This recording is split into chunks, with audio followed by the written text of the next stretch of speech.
wabarakatuh. Jadi rencananya kita ini dari staf sekolah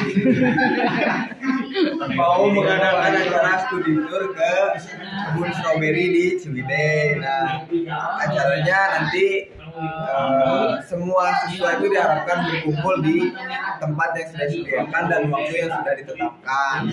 Gitu. Nanti rencananya akan naik bus sama-sama, gitu, naik kendaraan. Kemudian itu juga udah sekaligus dengan persiapan seperti ada karena kita mau pergi ke kebun stroberi, jadi harus bawa gunting, bawa ember kecil gitu, bawa sarung tangan karena nanti akan belajar membudidaya stroberi dengan baik dan benar, sekaligus dengan pengolahannya gimana cara bikin selai, nanti cara bikin jus stroberi gimana, keripik stroberi gitu. Nah terus udah nih, udah ceritanya naik semua naik bus. Setelah sampai di Duan karena nggak ada nginep Bu, jadi pulang pergi gitu, berangkat jam 7 pagi pulang jam sore gitu, target jam 6 udah sampai rumah. Ya nggak udah pada pulang lah. Jadi durasinya berapa jam? Durasinya ya dari mulai berangkat dari sekolah setengah hari berarti 12 jam lah. Kemudian ya ketika sudah sampai sudah pasti siswa semua dibimbing dulu Bu, dibimbing buat observasi lingkungan yang ada di kebun stroberi, apa saja yang dilakukan, aktivitas di sana, ada nanam dan lain sebagainya. Nanti dijelasin proses dari menanam stroberi dari kecil sampai tumbuh besar kayak gimana. Nah udah itu baru nanti belajar tanam, budidaya, sampai mengolah. Siap. Sudah? Ada tambahan dari sini? Nanti paling pulangnya bawa oleh-oleh. Oh iya. Oleh-olehnya bukan itu ya? Bukan stroberi aja oleh-olehnya ya, banyak ya. Ya silakan. Nih kelompok berapa? 2. Yang rapi kamu mau masuk video. Oh ya, siap. Ya. Jadi ini apa namanya?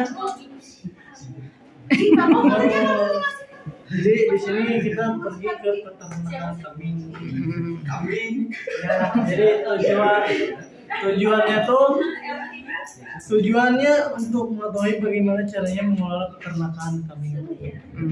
Dan di sini kita berdurasi 8 jam dari berangkat, udah mau pergi Bu. 8 jam itu udah sama pengerjaannya. Terus untuk rencananya itu kita kesana tuh mengamati gizinya, cara memberi makan, cara memerah susunya, cara mengolah pakan, cara mengolah pakannya, terus cara mengelola kotorannya ya agar kotorannya itu menjadi pupuk. Soalnya pupuk itu bisa buat tanaman juga berguna. Dan di sini untuk kelengkapannya yang harus disediakan itu masker Bu, soalnya kan masuk kandang kambing itu kan bau ya. Masker, terus satu bot biar nggak judi, terus alat tulis apa aja yang harus ditulis itu, terus sarung tangan Bu. Tempatnya di Garut, Timbangan Bu. Terima kasih. Soalnya dombanya domba Garut. Ada tambahan dari teman-temannya? Bisa domba Garut. Domba Garut bisa diperas.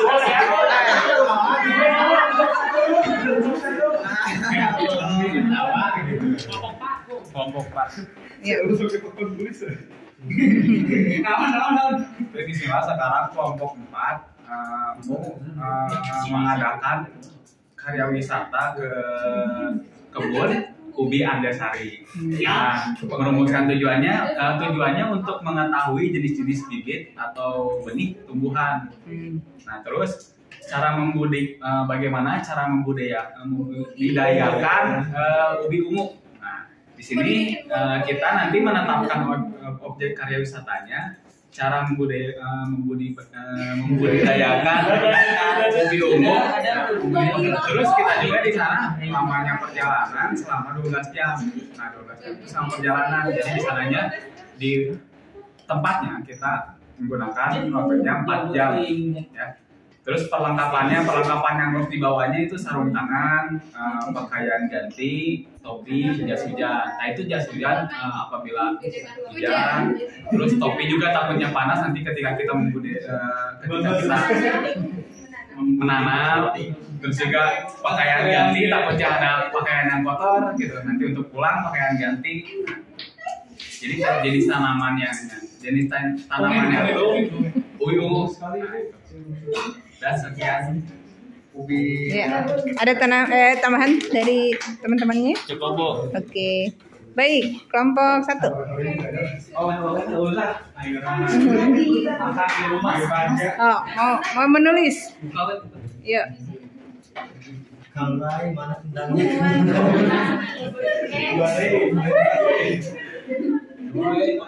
Kelompok 1 berencana kita akan pergi ke peternakan bebek yang ada di Jatinangor dekat rumah Rey. Tujuan kita selain untuk belajar tentang belajar mengenai ilmu peternakan gitu, ilmu untuk budidaya, kita juga belajar entrepreneurship gitu, Bu. Kita berusaha mengembangkan, mengajarkan untuk anak-anak kita, anak-anak peserta didik kita untuk bisa membuat telur asin gitu. Kita langsung praktek di tempat. Selain kita mengunjungi tempatnya saja, melihat tempatnya saja, kita juga membuat belajar membuat telur asin supaya kedepannya kita juga bisa insya Allah membuka usaha gitu, peserta didik kita. Alat-alat yang dibutuhkan saat ke sana gitu, Bu, mungkin hanya batu bata merah, kemudian abu gosok,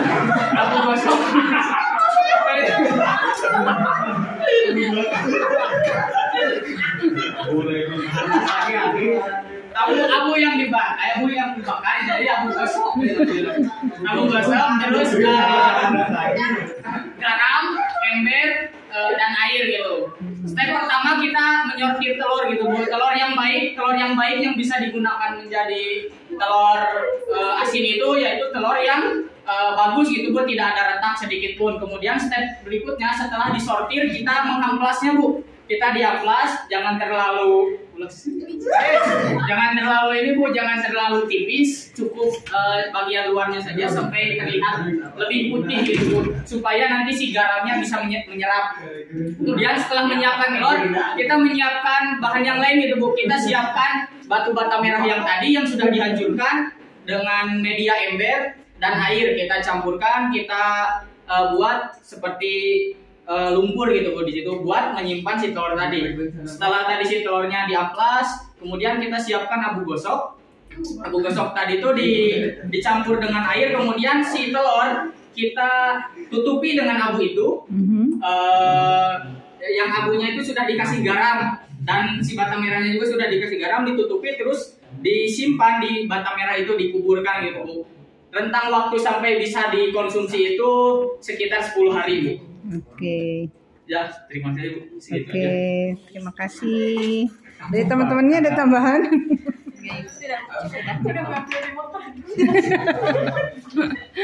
Baik, dari metode dengan diskusi apa yang tadi didiskusikan oleh Kang Sauki ya, teman-teman dapat mengambil sebuah kesimpulan ya.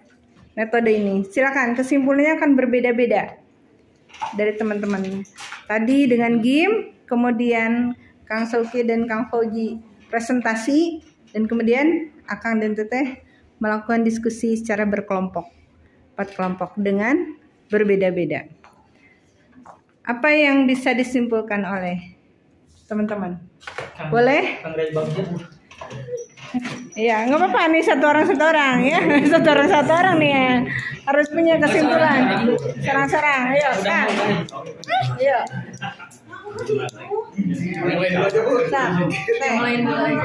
Yang lain dulu, semuanya yang lain dulu.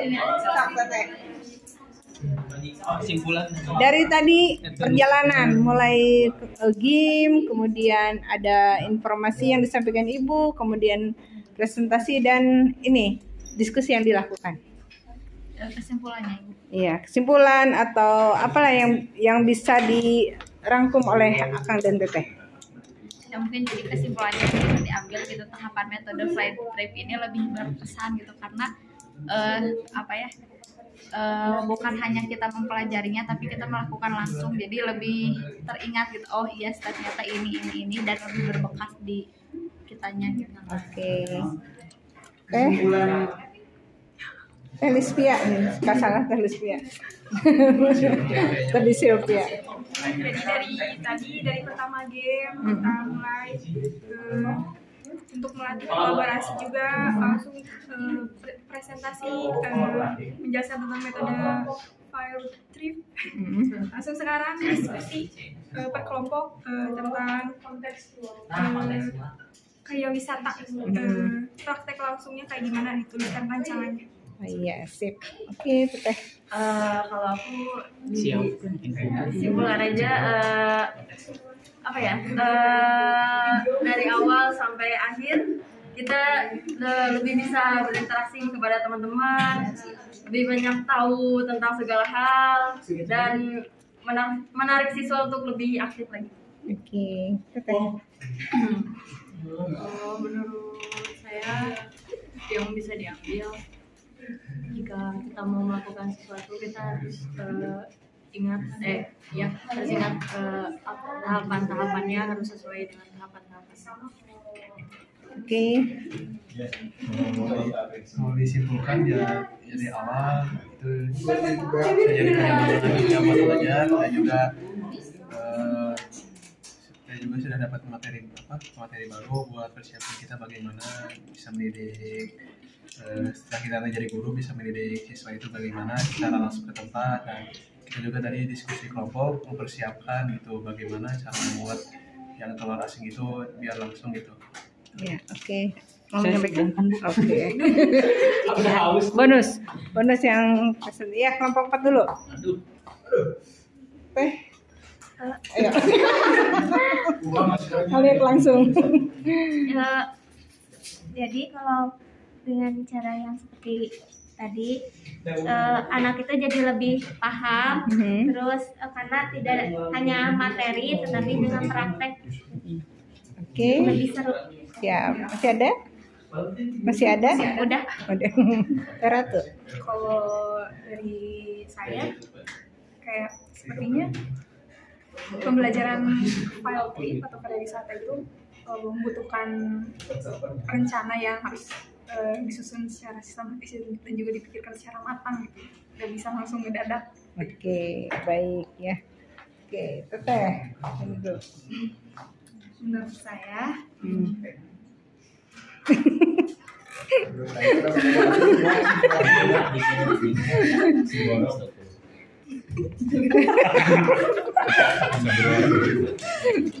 jadi malu ya. Nggak apa-apa, santai aja. Butuh tisunya sobekin. Sebenarnya saya ambil peserta didik bisa langsung mempraktekkan apa yang ada di teori, bukan hanya sekadar dibaca namun dipraktekkan biar bisa keingetnya lebih lama. Oke, Kang Rehan. Kalau menurut Raihan, konsep pembelajaran model field trip ini adalah konsep pembelajaran yang membawa siswa ke tempat tertentu di luar sekolah, sehingga materi yang sifatnya abstrak yang hanya terbayang di pikiran ketika dilihat secara langsung prakteknya oleh peserta didik, maka itu bisa lebih terinternalisasi kepada diri mereka. Namun semua itu hanya bisa berjalan apabila dana turun. Terima kasih. Baik, Teh dulu. Mana? Udah tadi merasa pakai. Ya. Kalau menurut Atifa, metode pembelajaran field trip ini lebih efektif, soalnya kayak bukan ngepelajarin tentang materi doang, kayak ngepraktekin gitu biar lebih paham. Oke, sip. Menurut saya materi field trip ini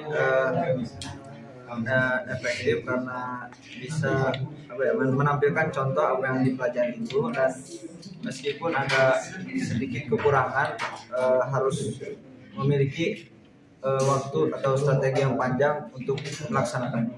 Oke, itu teh. Ya, jadi dari metode yang kayak gini gitu ya, kita tahu tahu menambah ilmu baru gitu kan. Terus nggak hanya mendapatkan ilmu baru, tapi kita juga nggak merasa bosan gitu sama apa yang kita kerjain, apa yang kita biasa lakuin gitu. Ya. Kalau menurut saya metode field trip ini lebih gampang untuk diingat, soalnya kita belajarnya di luar dan langsung ke tempat kejadiannya gitu, kayak tadi ke kanan kami, terus habis itu bisa mempelajari secara langsung bagaimana mengolah kami itu, terus bagaimana makanannya itu, apakah udah cukup atau belum. Siap. Oke, Teteh. Kalau menurut aku mah, jadi anak tuh nggak bosan kalau di ruangan, kan suka jenuh, bosan, ngantuk. Kalau dibawa keluar, lebih semangat, bisa berekspresi gitu, bisa lebih mengenal lagi gitu yang sebenarnya itu kayak gimana. Oke. Mau nambahin lagi nggak? Oh, boleh, Bu.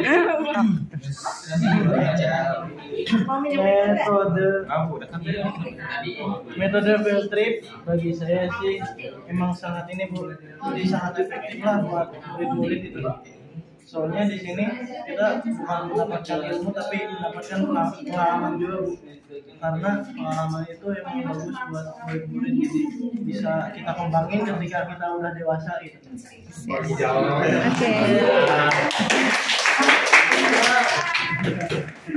Kalau menurut saya kesimpulannya terdapat kekurangan dan kelebihannya. Dan kelebihannya itu para siswa atau para murid itu dapat mendapatkan pengalaman baru secara langsung gitu, itu penting, dan juga dapat membuat anak itu menjadi bertambah pengetahuannya gitu.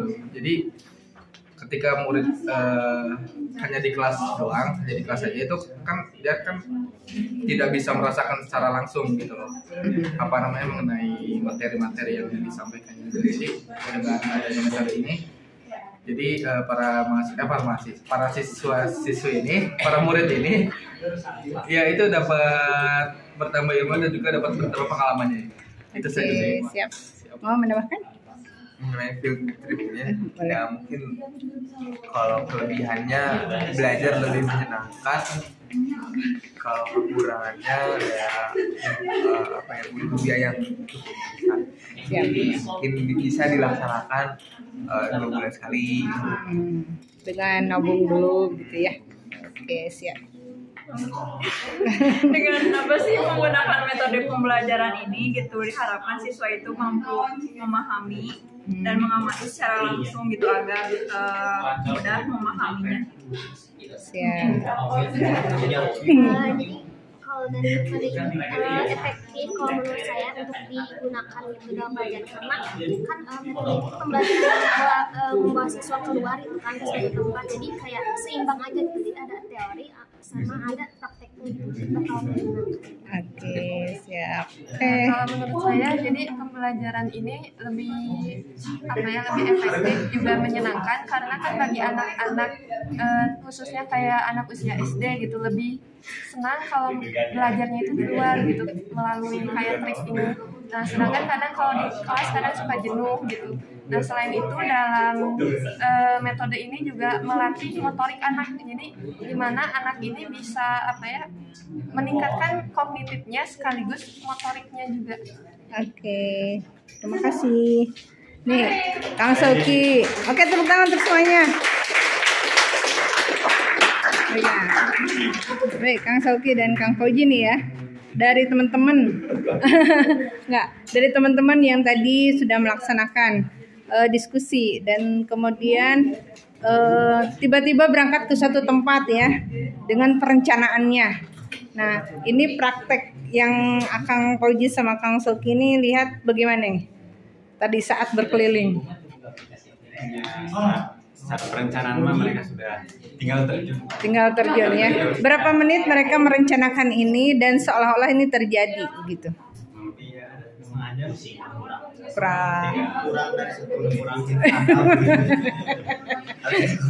Iya. Gimana respon dari teman-teman menurut Kang Fauji? Respon dari teman-teman menurut Kang Fauji dengan diskusi ini? Responnya sangat baik. Mantap Tinggal ada peserta didik sama dana langsung. Iya. Ya. Paling utamanya sih dana. Jadi oke. Jadi seolah-olah Akang Teteh dalam hanya hitungan di bawah 30 menit sudah bisa merencanakan sebuah perjalanan wisata atau misalnya pembelajaran anak keluar ya. Jadi ilmu pengetahuan atau pembelajaran itu tidak ada batas ya. Jadi bisa menembus batas dan waktu gitu ya. Artinya tidak hanya di ruang kelas saja untuk pembelajaran. Jadi bisa keluar. Baik, itu saja Kang Teteh. Terima kasih atas kerjasamanya dan mohon maaf bila ada hal yang tidak berkenan. Semoga Allah melimpahkan keberkahan pada proses pembelajaran kita semua. Amin ya rabbal alamin. Kita tutup saja dengan doa. Semoga Allah menguatkan kita. Bismillahirrahmanirrahim. Allahumma arinal haqqa haqqa warzuqna tiba'ah wa arinal batila batila warzuqna ijtinabah. Ya Allah, tunjukkanlah pada kami bahwa yang benar itu adalah benar dan berikan kekuatan kepada kami untuk mengikutinya, dan tunjukkanlah pada kami bahwa yang salah itu adalah salah dan berikan kekuatan kepada kami untuk menjauhinya. Rabbana atina fid dunya hasanah wa fil akhirati hasanah wa qina adzabannar. Billahi taufiq wal hidayah. Wassalamualaikum warahmatullahi wabarakatuh.